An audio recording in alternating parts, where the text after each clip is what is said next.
Hello all, welcome back to my channel. ಸುಮಾರು ದಿನ ಆಯಿತು ಮತ್ತು ನಾನು ಲಾಂಗ್ ವ್ಲಾಗ್ಸ್ ಹಾಕಿ. ಇತ್ತೀಚೆಗೆ ಮಗಂದು ಕಾಲೇಜ್ ಅಡ್ಮಿಷನಲ್ಲಿ ಸ್ವಲ್ಪ ಬ್ಯುಸಿ ಆಗಿದ್ವಿ. ಅವನು ಈಗಷ್ಟೇ 10th ಸ್ಟ್ಯಾಂಡರ್ಡ್ ಮುಗಿಸಿದ್ದಾನೆ. ಸೊ ಅವನ್ನ ಎಲ್ಲಿ ಹಾಕಬೇಕು, ಎಲ್ಲಿ ಅಡ್ಮಿಷನ್ ಮಾಡಬೇಕು ಅಂತ ತುಂಬ ತಲೆ ಕೆಡಿಸ್ಕೊಂಡಿದ್ವಿ. ಇನ್ಫ್ಯಾಕ್ಟ್ ಹೇಳಬೇಕಂದ್ರೆ ನಾವು ಒಂದು ವರ್ಷದಿಂದನೂ ತಲೆ ಕೆಡಿಸ್ಕೊಂಡಿದ್ವಿ. ಏಕೆಂದರೆ ಲಾಸ್ಟ್ ಮೂಮೆಂಟಲ್ಲಿ ರಿಸಲ್ಟ್ ಬಂದಾಗ ಇಲ್ಲಿ ಅಲ್ಲಿ ಓಡೋಕ್ಕಾಗಲ್ಲ ನಾವು. ಆ್ಯಂಡ್ ಮುಂಚೆ ಹೇಗಿತ್ತು ಅಂತ ಅಂದರೆ ನಮ್ಮದು ಸ್ಕೂಲ್ ರಿಸಲ್ಟ್ ಬಂದಿದ್ದಾದಮೇಲೆ ಯಾವ ಕಾಲೇಜಿಗೆ ಹೋದ್ರೂ ಅಡ್ಮಿಷನ್ ಸಿಗ್ತಿತ್ತು ಬೇಸ್ಡ್ ಆನ್ ಯುವರ್ ಪರ್ಸಂಟೇಜ್. ಅದು ಫೀಸ ಆಮೇಲೆ ಡಿಸೈಡ್ ಮಾಡ್ತಾಯಿದ್ರು ಅವರು. ಬಟ್ ಈಗ ಹಾಗಲ್ಲ. ಎಲ್ಲರೂ ಅವ್ರ ಮಿಡ್ ಟರ್ಮ್ ಎಕ್ಸಾಮ್ಸ್ ಮೇಲೆ ಮತ್ತು ಸೆಮಿಸ್ಟರ್ ಎಕ್ಸಾಮ್ಸ್ ರಿಸಲ್ಟ್ ಬೇಸಿಸ್ ಮೇಲೇ ಡಿಸೈಡ್ ಮಾಡಿ ಫಸ್ಟೇ ಅಡ್ವಾನ್ಸ್ ಬುಕ್ಕಿಂಗ್ ಮಾಡ್ಕೋತಾ ಇದ್ದಾರೆ. ಸೊ ಎಲ್ರಿಗೂ ಗೊತ್ತಿರ್ಬೋದು ಇದು, ಏನು ಹೊಸದಾಗೇನು ಹೇಳ್ತಾ ಇಲ್ಲ. ಇದು ಆಲ್ಮೋಸ್ಟ್ ಸೆಪ್ಟೆಂಬರ್, ಅಕ್ಟೋಬರ್ ಆವಾಗಲಿಂದನೇ ಅಡ್ಮಿಷನ್ಸು ಆ್ಯಂಡ್ ಎಂಟ್ರೆನ್ಸ್ ಎಕ್ಸಾಮ್ಗಳು ಕೆಲವೊಂದು ಸ್ಕೂಲ್ಗಳಿಗೆ, ಕಾಲೇಜ್ಗಳಿಗೆ ಅದೆಲ್ಲನೂ ಸ್ಟಾರ್ಟ್ ಆಗೋಗಿರುತ್ತೆ. ಹಾಗಾಗಿ ನಾವು ಅವನಿಗೆ ಒಂದು ವರ್ಷದಿಂದನೇ ಅಲ್ಲಿ ಇಲ್ಲಿ ಕಾಲೇಜ್ಗಳಲ್ಲಿ ವಿಚಾರಿಸೋಕ್ಕೆ ಸ್ಟಾರ್ಟ್ ಮಾಡಿದ್ವಿ. ನಮ್ಮದು ಮೇಯ್ನ್ ಇಂಟೆನ್ಷನ್ ಇದ್ದಿದ್ದು ಅವನನ್ನು ರೆಸಿಡೆನ್ಷಿಯಲ್ಗೆ ಹಾಕಬೇಕು ಅಂತ. ಯಾಕೆ ಅಂತ ಅಂದರೆ ನಾವು ಯೋಚನೆ ಮಾಡೋ ರೀತಿ, ಬೇರೆಯವರು ಯೋಚನೆ ಮಾಡೋ ರೀತಿ ತುಂಬ ಡಿಫ್ರೆಂಟಾಗಿರುತ್ತೆ. ಇಲ್ಲ ಅಂತ ಹೇಳಲ್ಲ, ನಾನು ಹೇಳೋದು ಸರಿ ಅಂತಲೂ ನಾನು ಹೇಳಲ್ಲ. ಬಟ್ ನಾವೇನು ಯೋಚನೆ ಮಾಡಿದ್ವಿ ಅಂತ ಅಂದರೆ 10 ವರ್ಷ ನಮ್ಮ ಜೊತೆಯಲ್ಲಿ ಇದ್ದಾನೆ. ಆ್ಯಂಡ್ ನಾವು ಏನೇನು ಮನೆಯಲ್ಲಿ ಮಾಡ್ತೀವಿ, ಮಾತಾಡ್ತೀವಿ, ಅದು ಒಂದು ಜಗಳ ಆಗಿರ್ಬೋದು ಅಥವಾ ಬೇರೆ ಏನೇ ನಡಿಬೋದು ಮನೆಯಲ್ಲಿ, ಮಕ್ಕಳ ಕಾನ್ಸಂಟ್ರೇಷನ್ನು ಬೇಗನೆ ಡೈವರ್ಟ್ ಆಗಿಬಿಡುತ್ತೆ. ಸೊ ಅಟ್ಲೀಸ್ಟ್ 10th ಆದಮೇಲಾದ್ರೂ ಅವರು ತುಂಬ ಫೋಕಸ್ಡ್ ಆಗಿರಬೇಕು. ಯಾವುದೇ ಕಾರಣಕ್ಕೂ ಆ ಥರ ಡೈವರ್ಷನ್ಸ್ ಆಗಬಾರ್ದು ಅವ್ರ ಲೈಫ್ನಲ್ಲಿ. ಆ ಒಂದು ರೀಸನ್ನಿಂದನೇ ನಾನು ಅವನನ್ನು ರೆಸಿಡೆನ್ಷಿಯಲಲ್ಲಿ ಹಾಕಬೇಕು. ಯಾಕೆಂದರೆ 11th 12th ಅವನು ಫುಲ್ ಕಾನ್ಸಂಟ್ರೇಟ್ ಮಾಡಿಬಿಟ್ರೆ ಆಮೇಲೆ ಅವನ ಪಾಡಿಗೆ ಅವನ ಕೆಲಸ ಅವ್ನು ಮಾಡ್ಕೋತಾನೆ. ದೀಸ್ ಆರ್ ದ 2 years ನಾವು ಮೇಜರಾಗಿ ಮಕ್ಕಳ ಕಡೆ ಕಾನ್ಸಂಟ್ರೇಟ್ ಮಾಡಬೇಕಾಗಿರೋದು. ಹಾಗಾಗಿ ಈ 2 ವರ್ಷ ಅವನು ರೆಸಿಡೆನ್ಷಿಯಲಲ್ಲೇ ಓದಲಿ ಅಂತ ಹೇಳಿ ತುಂಬ ಸ್ಟ್ರಿಕ್ಟಾಗಿರಬೇಕು. ನಮಗದು ಭಾಳ ಇತ್ತು, ತುಂಬ ಸ್ಟ್ರಿಕ್ಟಾಗಿರಬೇಕು ಎಜುಕೇಷನು. ಆ ಕಡೆ ಈ ಕಡೆ ಅಲ್ಲಾಡೋದಕ್ಕೆ ಟೈಮ್ ಕೊಡಬಾರ್ದು, ಮಾತಾಡೋದಕ್ಕೆ ಟೈಮ್ ಇರಬಾರ್ದು ಅವನಿಗೆ. ಅಲ್ಲೇ ಸ್ವಲ್ಪ ಸ್ಪೋರ್ಟ್ಸು ಅದು ಇದು ಇದ್ದೇ ಇರುತ್ತೆ ಸ್ಕೂಲು ಕಾಲೇಜ್ನಲ್ಲಿ. ಅಪಾರ್ಟ್ ಫ್ರಮ್ ದಟ್ ಬೇರೆ ಆ್ಯಕ್ಟಿವಿಟೀಸು. ಮತ್ತು ಈಗ ನಿಮಗೆ ಗೊತ್ತು ಎಲ್ರಿಗೂ ಹೊರಗಡೆ ಪ್ರಪಂಚ ಹೇಗಿದೆ, ಹುಡುಗರು ಹೇಗಿದ್ದಾರೆ ಎಲ್ಲನೂ. ಆ ಥರ ಹುಡುಗರ ಜೊತೆ ಸೇರಿ ಹಾಳಾಗೋದು ನನಗೊಂದು ಸ್ವಲ್ಪನೂ ಇಷ್ಟ ಇರಲಿಲ್ಲ.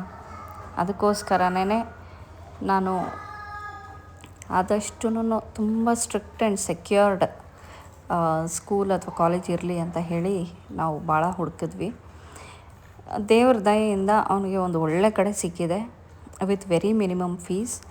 ಆ್ಯಂಡ್ ಇನ್ನೊಂದು ಅವನು ಎಫರ್ಟ್ಸ್ ಹಾಕಿದ್ದಾನೆ, ಎಂಟ್ರೆನ್ಸ್ ಎಕ್ಸಾಮ್ ಕೊಟ್ಟಿದ್ದ. ಈಗ ಅವನು ಜೂನ್ ಜುಲೈನಲ್ಲಿ ಅಡ್ಮಿಷನ್ ಮೇ ಅಥವಾ ಜೂನ್ನಲ್ಲಿ ಅಡ್ಮಿಷನ್ ಅವನಿಗೆ ಆಗಬೇಕಾಗಿತ್ತು.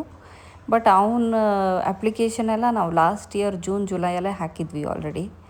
ಜೂನ್ ಜುಲೈಯಲ್ಲಿ ಅಪ್ಲಿಕೇಶನ್ ಹಾಕಿ ಅಪ್ಲಿಕೇಶನ್ ಸ್ಕ್ರೂಟ್ನೈಸ್ ಆಗಿ ಅದಾದಮೇಲೆ ಅವನು ಎಂಟ್ರೆನ್ಸ್ ಎಕ್ಸಾಮ್ ಕೊಟ್ಟ ಜಾನ್ವರಿಲಿ ಎಕ್ಸಾಮ್ ಕೊಟ್ಟು ಅದು ರಿಸಲ್ಟ್ ನಮಗೆ ಮೇ ಎಂಡಲ್ಲಿ ಬಂತು. ಮೇ ಎಂಡ್ ಅಂತ ಅಂದರೆ mid of May, 15th May ಆ ಥರ ಡೇಟಲ್ಲಿ ಬಂತು.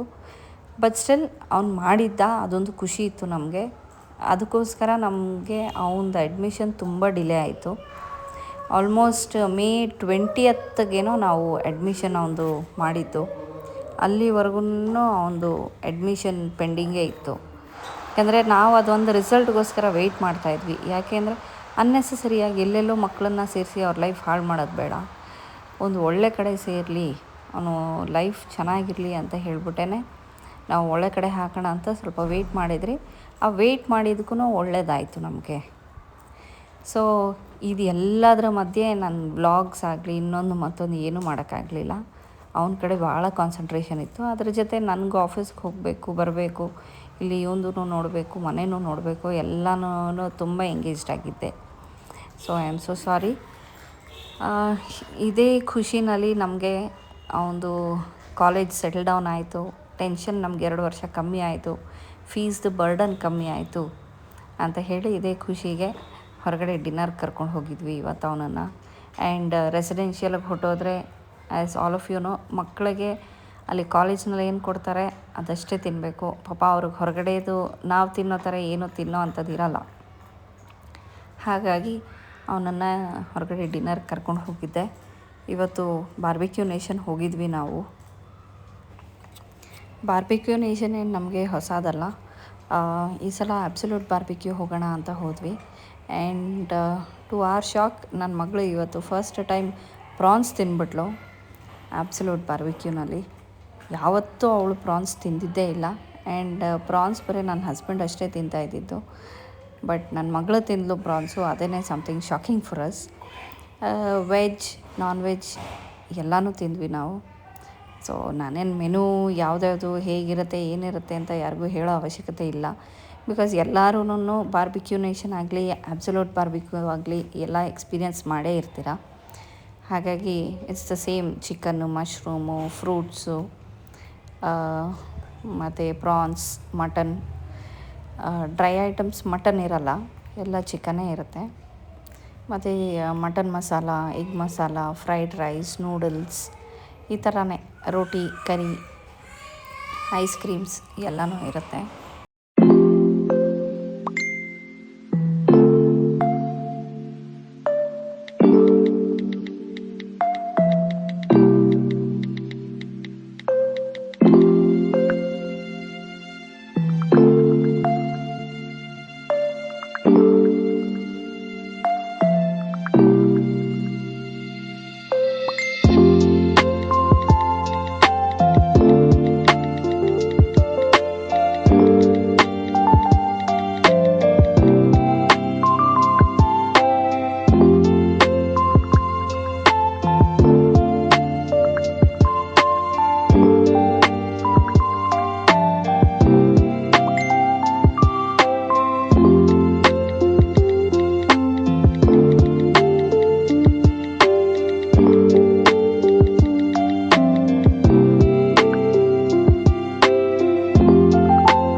ಸೊ ಡಿನ್ನರ್ ಆಯಿತು.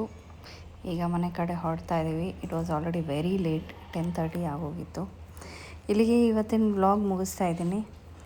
ಸೊ ಯಾರ್ಯಾರು ಫಸ್ಟ್ ಟೈಮ್ ನಂದು ವಿಡಿಯೋ ನೋಡ್ತಾ ಇದ್ದೀರಾ, ಪ್ಲೀಸ್ ಸಬ್ಸ್ಕ್ರೈಬ್ ಮಾಡ್ಕೊಳ್ಳಿ. ಇದೇ ರೀತಿ ನನ್ನ ಸಪೋರ್ಟ್ ಮಾಡ್ತಾಯಿರಿ.